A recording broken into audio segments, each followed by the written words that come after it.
it now is years ago. I was in night school, in business school, and I had a big project I was working on. This was back in the early 90s. And I had to give a presentation at the end of this class. And I thought, well, I've been in sales, and I was an English major. I know how to communicate. No big deal.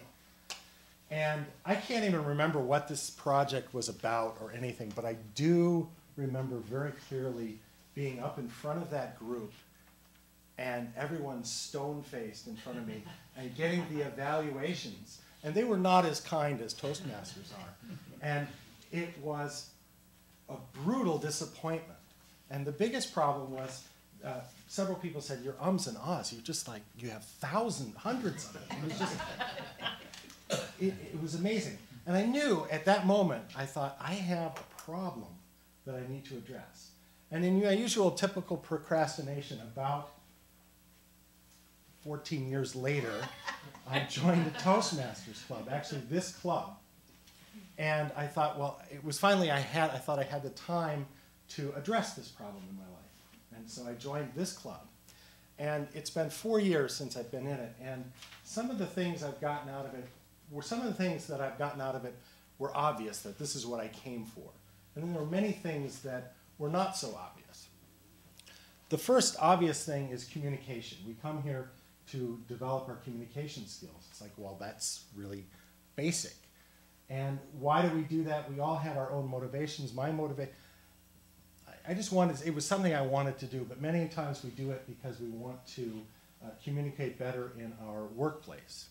And that's certainly something that's happened through my participation in this. And for those of you who are not Toastmasters, there's a whole manual that we go through that walks us through the different aspects of communicating well, using our body language, using our vocal variety, all of these things, being organized in our speaking.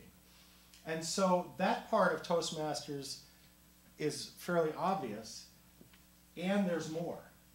And the first thing I realized that was not obvious was that I learned to become a better listener.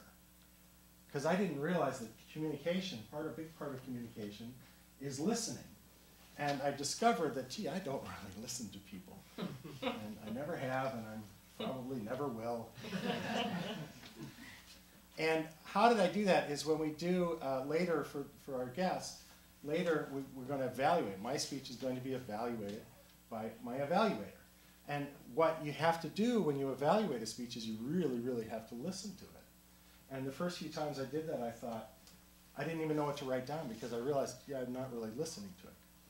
Second place where you can become a great listener is in a speech contest. If you are a judge in a speech contest, there are 2 big speech contests every year, and you at some time could be a judge in one of those contests, and you really, really have to listen to what is that person doing in the contest.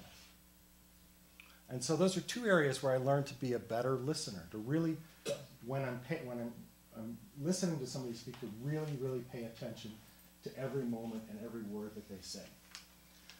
And then the third area, which I really had no clue, it happened, I was, I think, a member of this club for about 6 months, and someone who was a sergeant at arms, imagine this, dropped out.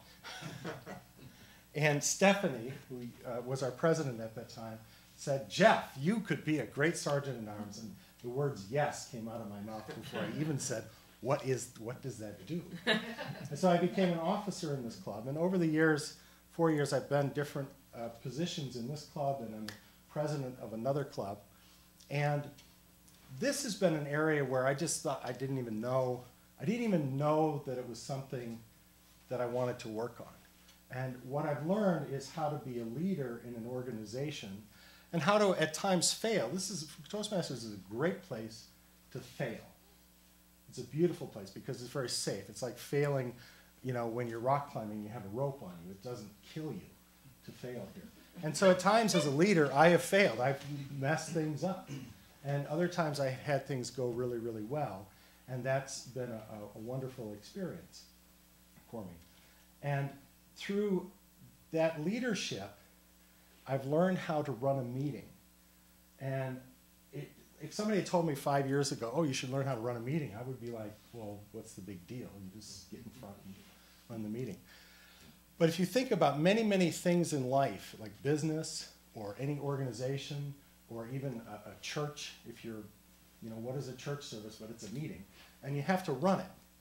And you have to run it on a timeline, and you have to keep it organized. And what I've become very aware of is people in business, I can tell if they know how to do this or not.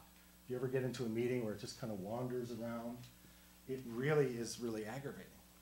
So that is another skill that I wasn't even looking for that I've gotten out of Toastmasters. So if you have a bugaboo about public speaking, I really encourage you to take that first step and become a Toastmaster. And also, there are so many other things that you will get out of it, including the camaraderie of a wonderful group like this.